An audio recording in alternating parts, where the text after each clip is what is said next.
Today I'm going to emphasize on the post I shared earlier. Every believer is a messenger. Who is a believer? A believer is someone that has been saved, someone that has accepted Jesus as a personal Lord and Savior. Yes. So the only qualification it takes for one to preach the gospel of Christ is to be a believer, is to be saved by Jesus. You don't need to cram the Bible from the beginning to the end before you can start preaching the gospel. You don't need to be a pastor. You don't need to be an evangelist to start preaching the gospel.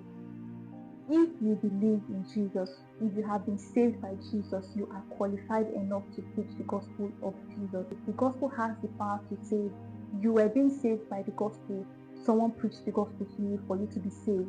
You heard the gospel of Christ and you had an encounter with him. So if you don't preach this gospel, how then can people living in ignorance be saved? You are called to also save. You are not saved to just keep quiet. You are not saved to just keep it to yourself. You are saved to share Jesus' encounter in your life and to also make sure that other people also have that encounter. Let's not be that people are living in ignorance and you are in that environment and yet people are still living in ignorance of who Christ is. So the gospel is very powerful and it should not be kept to ourselves. As believers, it is an obligation to preach the gospel. It is not optional. Matthew chapter 28 from verse 19 to 20, the Great Commission. Go therefore and preach the gospel to all the nations. They did not say church leaders, go and preach the gospel, or pastors. This particular verse he was talking to the disciples. He did not say church leaders or the rabbis. He was talking to the disciples. So far you believe and you have been saved by this same gospel, you are obligated to preach this gospel so that others can be saved. At times it can even be that people, it's not like they don't believe or they don't just want to be saved. At times it can be that the gospel has not even reached them yet. That is why we are being saved, to speak up.